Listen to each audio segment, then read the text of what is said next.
Good morning, my dear students. Let us start topic 2, utility analysis. This topic is quite big, so I divided it into 6 parts. So in the first part, we are going to discuss the features of utility. Features of utility. So the question can be, explain the features of utility. Features means characteristics of utility. Number 1, relative concept. Utility is related to time and place. That means according to time and place, utility changes.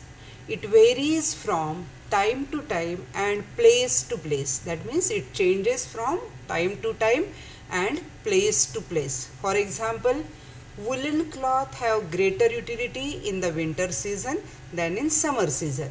So according to time, the utility is changing over here. Sand has greater utility in the construction site rather than in the seashore. That is a place utility. So when the place is changing, utility is changing. Time is changing, utility is changing. So we say utility is a relative concept. Second, subjective concept. Utility is a psychological concept. Utility differs from person to person. This is because of the differences in taste, preference, likes, dislikes, nature, habits, professions, etc. For example, stethoscope has a utility to a doctor but not to a vegetable vendor. Right? So utility differs from person to person. For students, pen, textbook, notebook has more utility than the illiterate person. So it is totally a psychological concept. It is a subjective concept. This can be asked for multiple choice or true or false. Utility is a psychological concept. Next, ethical neutral concept. Ethically neutral concept. The concept of utility has no ethical consideration. It is morally colorless concept. The commodity should satisfy any want of a person without consideration of what is good or bad, desirable or undesirable. For example, a knife has utility to cut the fruits and vegetables as well as it can be used to harm someone. Both wants are different nature but they are satisfied by the same commodity. So it is ethically neutral. It does not see that what is good, what is bad. Okay, the smoker has more utility from cigarette but cigarette is not good for health. That means it is a ethically neutral concept. Or a drunkard has more utility from liquor, but it is not an ethically good thing. Drug addicted person has more utility from the drugs, but it is of course not good for the ethically it is not good. So it is ethically neutral concept. It does not say this is good, this is bad. So long as the commodity is having power to satisfy that person's want, it is called as utility. So it says ethically neutral concept. Next, utility differs from usefulness. Now see, utility and usefulness, both the things are different. Utility is the capacity of a commodity to satisfy human wants, whereas usefulness indicates the value in use of the commodity. For example, milk has both utility as well as usefulness to the consumer, while liquor has only utility to the addict person. It has no usefulness. So utility and usefulness, the same example as I mentioned in this neutral concept, that even cigarette has utility only to the addict but it is not having usefulness. Drug addicted person has only utility from that drugs but it is not at all having any usefulness. So utility differs from usefulness. Next, utility differs from pleasure. See, when we take some commodity or when we possess some commodity, we get pleasure. but we will discuss about how we can explain. A commodity may possess utility, but it may not give any pleasure to the consumer. For example, injection for the patient has utility because it is curing the illness, but it hardly gives any enjoyment or pleasure to the person, right? We don't go and when doctor says you have to hospitalize, or if you have to take medicine, or if you have to get injections and all, we are not happy. It is not giving us pleasure, but it has a utility. So utility is different from pleasure. Next, utility differs from satisfaction. Utility is a cause of consumption. Satisfaction is the end result of consumption. They are interrelated but still different concept. For example, a thirsty person gets a glass of water since water has the capacity to satisfy that person's thirst. Utility of a water is the cause of consumption, and the satisfaction derived is the end result of the consumption.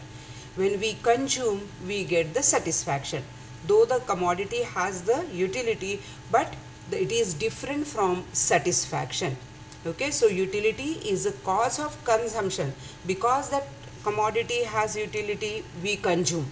And satisfaction, when we feel like whether we are getting satisfaction or not, when the consumption gets over, we get the satisfaction. That means satisfaction is the end result of consumption. They are interrelated, but they are different concepts. Now the next, measurement of utility is hypothetical. Utility is an abstract concept. Cardinal or numerical measurement of utility is not possible, right? We cannot count that I got 10 units of utility, or 15 units of utility, or 7 units of utility. So we cannot count in number, right? For example, for thirsty person after drinking water may derive higher or lower level of utility. So utility only can be experienced and found either positive, zero, or negative utility.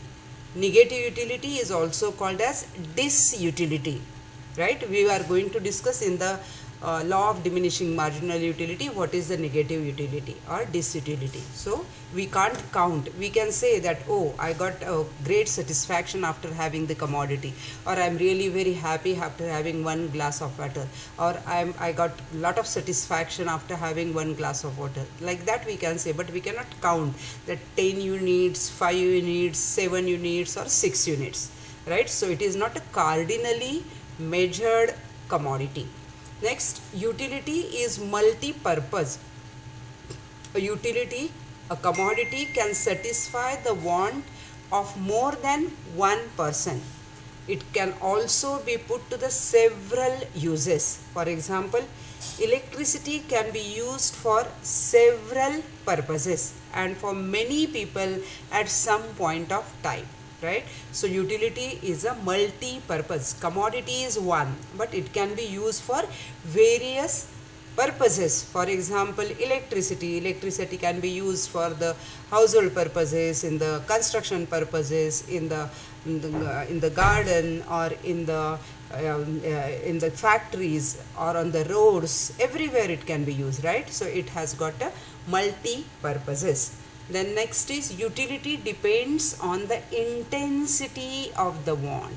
Now what is the meaning of intensity? Intensity means how badly you need that commodity, right? So utility depends on the intensity of a want. More intense the want, greater will be the utility. As and when urgency of want declines, utility diminishes. For example, if you are very hungry, you go home and you ask for food, lunch or dinner. When you are very hungry, you are getting the highest satisfaction or highest utility. But if you are not hungry, sitting idle at home, and your mom is giving something to eat, you are like happy, but that intensity of that food is not there at that time. right? For example, you are coming from a very hot sun from outside, and if someone offers you one glass of water, you will be getting very great utility, because that time the intensity of having water is really very high. Okay, so utility depends on the intensity of the want. So when you get a glass of water, when you are really very thirsty, you get a highest satisfaction. But you are sitting at home and you are someone is giving you a glass of water, the intensity is not that much, so you will be getting less satisfaction. Last, utility is the basis of demand. A person will demand a commodity only if it gives utility to him. For example, a sick person has utility in medicine, so he demands medicines, right? So whenever the commodity is having utility, you are demanding that, right? If it does not have any utility to you, you will not demand it. Say for example, today if you are in 12th standard, so you don't have any utility from the first standard book, so you may not demand that. But today you have a lot of utility from 12th standard book, so you will be demanding more and more of 12th standard books. So utility is the basis of demand, right? So these are the 10 points of features of utility or characteristics of utility. The question can be, explain the characteristics of utility or features of utility. All the 10 points you have to cover. Here I told you it is a psychological concept. This can be asked for multiple choice or true or false. Then cardinal or numerical measurement of utility is not possible. It's correct sentence. So these are the 2 points I told, and the question can be, explain the features of utility. So all the 10 points you have to give. Thank you very much.